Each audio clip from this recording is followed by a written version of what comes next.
시청해 주셔서 감사합니다. 네, 인도네시아 주식 투자로 인생에 한 번은 돈 걱정 없이 살아라 저자 김재욱입니다. 오늘 챕터는 일본, 한국, 중국, 그 다음은 인도네시아다 라는 챕터입니다. 혹시 또 궁금해 하시는 분들이 있을 수 있어서 책을 제가 왜 읽어드리냐면 두 번째 책이 나옵니다.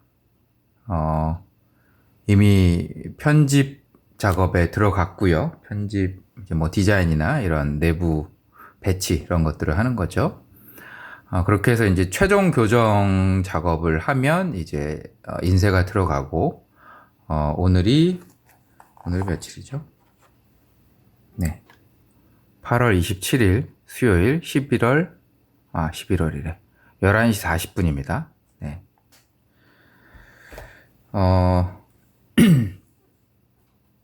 약 한 달 정도가 있으면 실제로 책이 다 나올 것 같고요. 그리고 다음 주, 월요일이죠. 아마 이 영상이 올라갈 때 같은데, 오늘 영상이 올라갈 때는 아마, 저희 와디즈 펀딩이 시작될 예정입니다. 그래서, 책 2권에 또 관심이 있는 분들은 와디즈 펀딩에 들어가셔서 미리 사전 구매 신청을 하시면 되고요. 사전 구매 하시는 분들한테는 여러 가지 그 단계별로 3가지 단계로 기억하는데 뭐가 있었는지 기억이 안 납니다. 아무튼 그 책을 사실 때 기본적으로 10% 할인이 들어갈 거고요.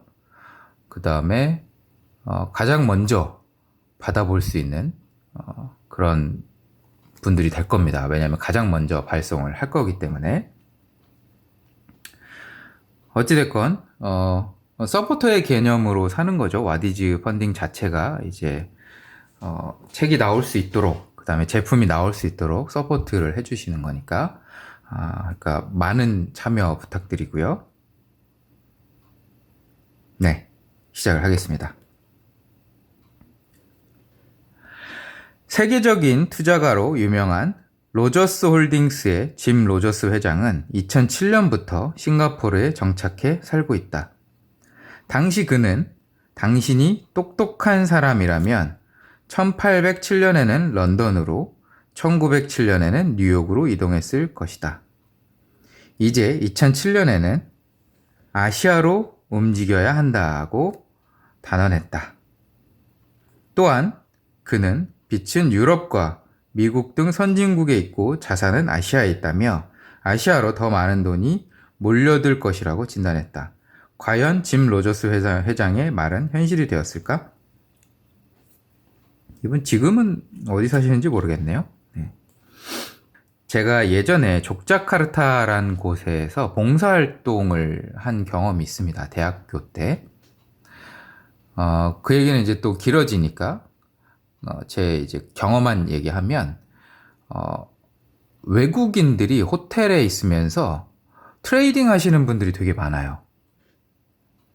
수영장에서 수영하고 나와서, 그 벤치 같은 데 앉아가지고 막 이렇게 뭔가 하고 계시더라고. 그래서 이렇게 슬쩍 어깨 너머로 봤더니, 채권인지, 선물인지, 주식거래인지, 커머디티인지, 이런 건 잘 모르겠는데 아무튼 그런 주가 호가창과 그다음에 그래프들을 띄워놓고 거래를 하시더라고요. 그래서 짐 로저스 같은 사람이 이런 사람들인 거구나. 휴가로 왔을 수도 있고요. 거기 사는 거일 수도 있는데 족자카르타로 휴가를 왔다라고 보기엔 좀 그렇고 거기 사는 분들일 가능성이 높죠. 그게 외국 서양에서 와서 거기 살면서 이렇게 거래를 하는 사람들이 있더라고요. 네. 여담이었고요. 보스턴 컨설팅 그룹, BCG라고 하죠. 네. 보스턴 컨설팅 그룹의 2014년 글로벌 웰스 보고서에 의하면 아시아 태평양 지역에 개인 금융자산 증가세가 폭발적으로 늘어날 거라 예상하고 있다. 보스턴 컨설팅 그룹이 되게 유명한 그룹이죠. 요거 4분면 아시는지 모르겠어요. 이거 경영학에서는 교과서에서 배우는데, 교과서라 전공서적에 나오는 내용인데, 일반인들도 많이 봤을 겁니다. 뭐 상식으로 4분면이 있고, 뭐 캐시카우, 뭐 개, 독, 뭐 스타, 뭐 이렇게 해가지고 그거를 이제 여기서 만든 겁니다. 네. 그렇게 해서 구분을 해서 단순화해서 그 스텝에 따라서 딱 정형화된 컨설팅을 실시한 게 이제 보스턴 컨설팅 그룹이라는 곳이고요. 아무튼, 네. 2014년에는 서유럽을 넘고 2018년에는 북미 지역을 제치고 세계에서 가장 부유한 지역이 될 것으로 보고하고 있다. 그렇다면 어떻게 아시아 태평양 지역의 개인 금융자산이 이렇게 급격히 증가할 수 있었던 것일까? 그리고 이제 전 세계 자산 증가율이 쭉 나오는데, 뭐 일본 외 아시아죠. 일본을 빼고 한 겁니다. 일본은 이미 성장을 남들보다 빨리 했기 때문에. 보시면 이게 그 퍼센티지로 나와 있는 것 같은데 쭉쭉쭉 올라가죠. 16%, 30%, 10%. 다른 지역과 비교했을 때 어마어마하게 빠르게 증가합니다. 해답은 단순하다. 전 세계의 글로벌 회사들과 투자자들이 아시아 태평양 지역으로 몰려오고 있기 때문이다. 한마디로 돈이 모이고 있다. 이제 저희도 투자를 하는 회사다 보니까 이런 것들이 당연하다라고 느껴집니다. 아직 저평가된 지역으로, 개발이 덜 된 지역으로 돈이 몰리게 되어 있는 거죠. 당연한 겁니다. 네. 위 그래프는 보스턴 컨설팅 그룹에서 2014년 초에 발표한 세계부의 변화를 나타내는 보고서다. 주목해야 할 부분은 2014년부터 2018년까지 자산의 지역별 평균 예상 상승률인데, 미국과 서부 유럽은 3.3%에 불과한 반면 일본을 제외한 아시아 동부 유럽은 10% 넘는 상승률을 보이고 있다. 향후 글로벌 성장률 변화와 가장 큰 비중을 차지할 것이다. 라고 되어 있는데, 사실 미국이 어마어마하게 성장을 했죠. 2015년도 이후에 주가지수도 마찬가지고. 이게 이제 지난 시간에도 잠깐 얘기했던 미국 달러화의 힘입니다. 간단하게만 언급을 하자면 지금 미국 달러가 계속 기축통화의 역할을 당분간 할 수 있다라고 얘기한 이유는 달러와 이제 가장 연동이 많이 되는 게 과거에는 금이었고 지금은 원자재죠. 네. 원유를 미국의 셰일가스 개발로 인해서 지금 미국이 원유 최대 생산국이 됐습니다. 사우디나 뭐 이란 이런 데가 아닙니다. 미국이 가장 많은 석유를 뽑아내고 있다. 그렇기 때문에 안 그래도 원유가 달러로 거래가 되고 있는데, 원유 가격을 미국이 컨트롤할 수 있는, 통제할 수 있는 그런 위치에 쓴 거죠. 아무튼 그 정도로만 간단하게 언급을 하고요. 2018년 일본을 제외한 아시아의 개인 자산 규모 예측치는 61조 달러로 북미의 59조 달러와 서부 유럽의 44조 달러를 훌쩍 뛰어넘을 것으로 예상하고 있다. 그러니까 아시아 내 개인 자산 규모가 북미나 유럽을 뛰어넘었다라는 얘기죠. 뭐 대부분은 중국일 테지만, 이는 전 세계 개인 자산 규모 예측치인 198조 달러의 약 31%에 육박하는 규모다. 아마 이게 이제는 바뀌었을 겁니다. 미국의 주가 지수가 워낙 많이 올랐기 때문에 그러면서 바뀌었을 수도 있다라는 생각이 들고요. 2008년과 2011년 글로벌 금융위기 이후에도 개인 금융자산 규모가 100만 달러, 이제 10억 원 정도 되는 거죠. 100만 달러가 넘는 백만장자 가구 수는 계속 증가해 왔다. 이제 100만 달러라고 그 백만장자를 하기에는 조금 무리가 있어요. 네. 10억이니까 요즘 뭐 10억 정도야. 뭐. 금융자산 뭐 집이랑 이런 거 하면 뭐 집 한 채가 서울 같은 경우에 평균 값이 7, 8억이죠. 중위 가격이. 10억은 뭐 다 누구나 넘습니다. 그래서 이제 뭐 10억 있다. 내 자산이 10억이다 라고 자랑하고 다니시면 안 됩니다. 아무튼 1,000,000달러는 이제 돼야 되지 않겠나 라는 생각이 들고요. 이렇게 자꾸 돈이 많은 사람들이 늘어나는 건 화폐를 계속 찍어내기 때문이죠. 네. 계속 강조하지만 네. 그중 미국의 백만장자가 2013년 말을 기준으로 713만 5천여 가구다. 이 수치는 전 세계 백만장자 인구의 43%를 차지하는 것으로 단일 국가 중 가장 많은 백만장자 수를 나타냈다. 그리고 두 번째로 많은 국가가 바로 중국이다. 네, 중국이죠. 총 237만 8천여 가구로 증가율이 전년 동기 대비 60%에 육박했다. 이게 중요한 거죠. 전년 동기 대비 60%. 급격하게 증가했다라는 거죠. 근데 이건 아마 수치가 다 잡히진 않았을 거예요. 중국 사람들이 워낙 빼돌려 놓은 돈들이 많아서 그림자 금융이라도 고도 얘기를 하고 해외로 빼돌린 돈들도 많아서 정확하게 파악이 안 될 겁니다. 아이러니한 것은 2011년 유럽 위기를 겪으며 중국의 경착륙과 부동산 거품 등으로 중국 경제의 성장을 회의적으로 보는 가운데에서도 백만장자 수가 급격한 증가세를 보였다는 사실이다. 지금까지 소품종 대량 생산을 통한 수출 중심의 경제의 성장을 해온 중국이 이제는 내수 중심의 경제의 성장을 표방하고 있다. 중국의 경착륙에 대한 우려가 여기저기 쏟아지고 있지만 이는 자국 경제 성장이 악화될 것을 우려한 글로벌 국가들의 기우일 뿐이다. 중국은 인구가 13억 명이 넘기 때문에 내수로도 충분히 성장 가능하다. 이거는 뭐 100% 맞진 않겠지만 아직도 저는 그렇게 생각합니다. 중국 걱정할 때가 아니죠. 우리나라가 지금. 또한 현재 미국 국채 보유국 1위 국가가 중국이다. 세계에서 가장 많은 백만장자가 존재하는 미국 국채를 1조 2,709억 달러어치나 보유하고 있다.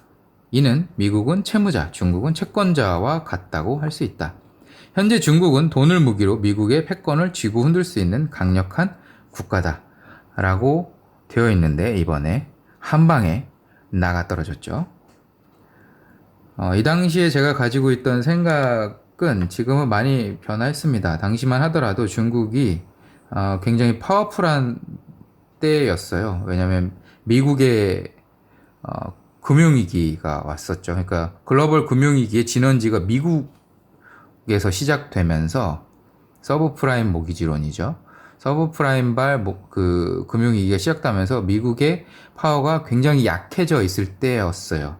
2015년도까지만 하더라도 뉴노멀이라 그러죠. 이제 사실 뉴노멀이라는 건 말이 안 되는 말인데 이제 새로운 것들이 노멀한 거다.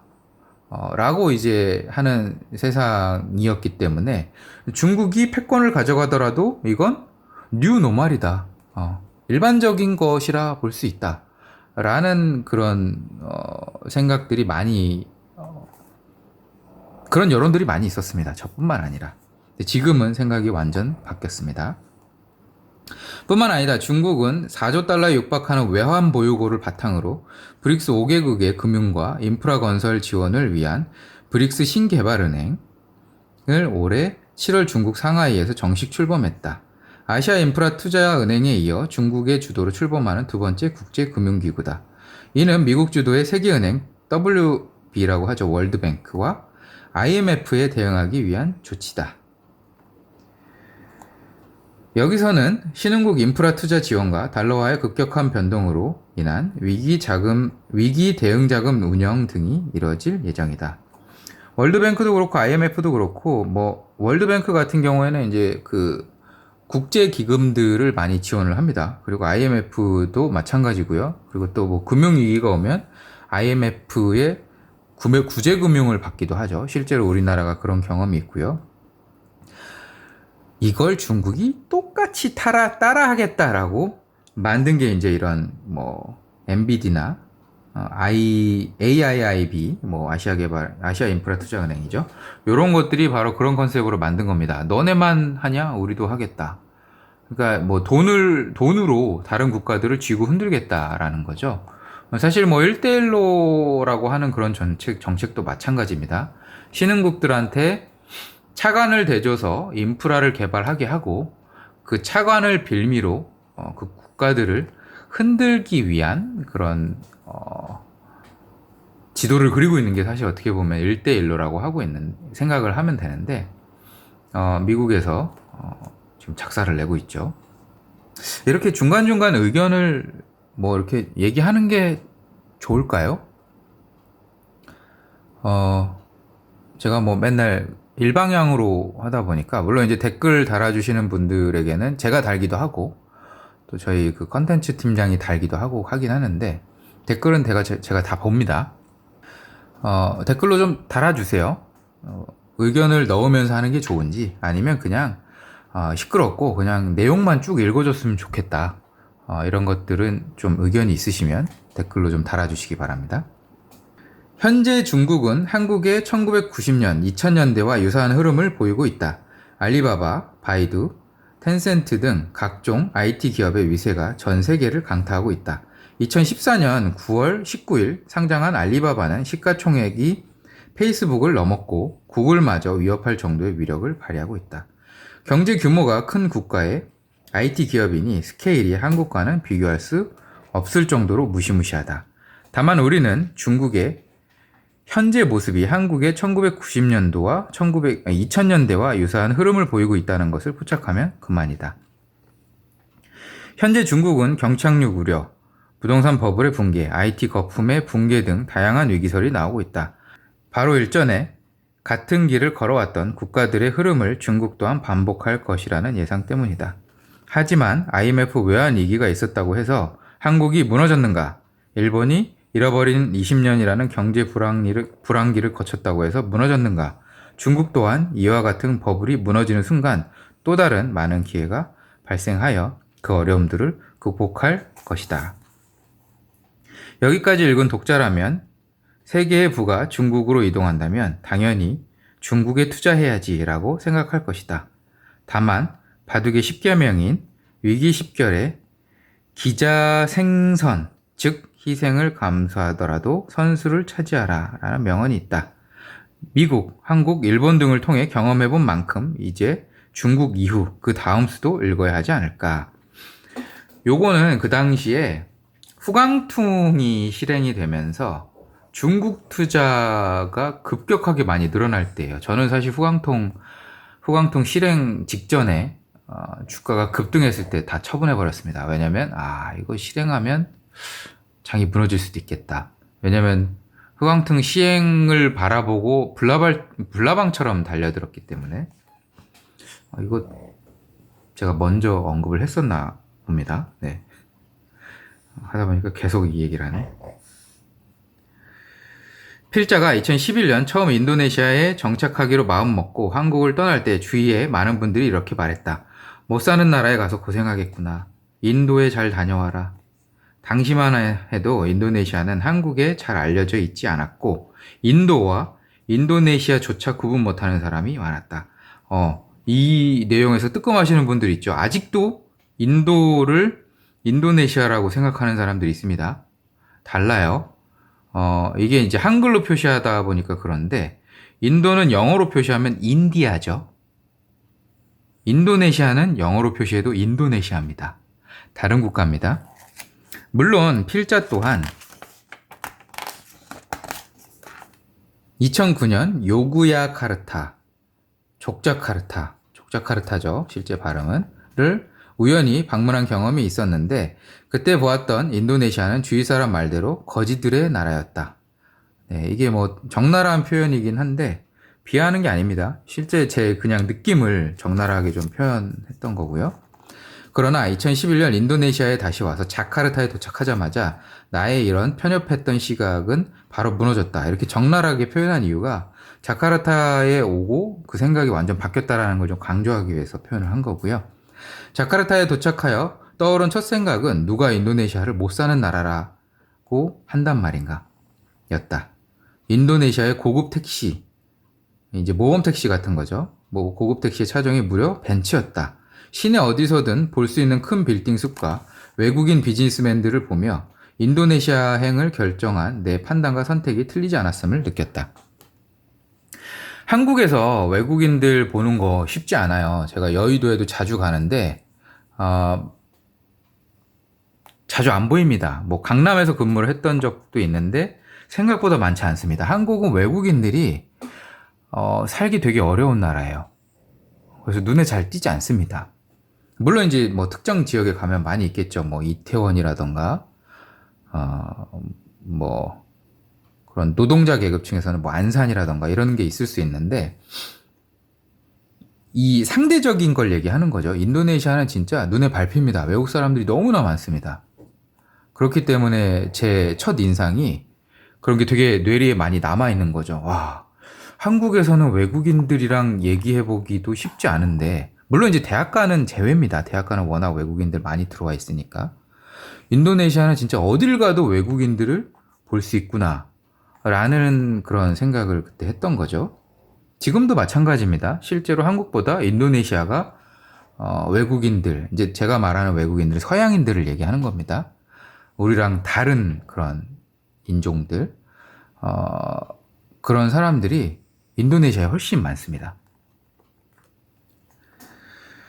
약 3년간 인도네시아 자카르타 생활에서 인도네시아의 경제, 정치, 문화 등 많은 것들을 배웠다. 경험이 쌓여갈수록 인도네시아는 나에게 새로운 기회로 다가왔다. 한국계 인도네시아 증권사에 근무했던 필자는 이 같은 기회를 놓치지 않기 위해 인도네시아어를 익히고 인도네시아 증권시장 및 경제 지식을 스펀지처럼 흡수했다. 또한 증권가뿐만 아니라 다양한 직군의 현지 기업 담당자들과의 만남을 통해 인맥 카테고리를 넓혀갔다. 3년간 눈코 뜰 새 없이 바쁘게 지내며 차츰 한국을 잊어가고 있었다. 인도네시아라는 새로운 세계를 접하면서 한국은 필자에게 그다지 큰 매력이 없는 시장이 되었기 때문이다. 당시만 하더라도 인도네시아는 굉장히 역동적이었고 한국은 할 게 없다. 이런 생각이 들었던 때예요. 왜냐하면 역으로 말하면 한국엔 없는 게 없었고요. 인도네시아에는 있는 게 잘 없었기 때문에. 굉장히 화려하게 인도네시아 자카르타도 발전이 되어 있었지만 한국처럼 그렇게 완벽한 도시는 제가 여기저기 많이 다녀봤는데 잘 없는 것 같습니다. 서울이죠. 네, 서울처럼 완벽한 도시가 잘 없습니다. 그러던 중 어머니의 췌장암이 재발했다는 청천벽력 같은 소식을 듣게 되었다. 네, 이 췌장암은 답이 없습니다. 건강검진을 자주 성실하게 잘 받으세요. 저도 이런 가족력이 있어서 매년 받습니다. 아마 이 일이 아니었다면 지금도 인도네시아에 뼈를 묻겠다는 각오로 현지에서 분투 노력하고 있었을 것이다.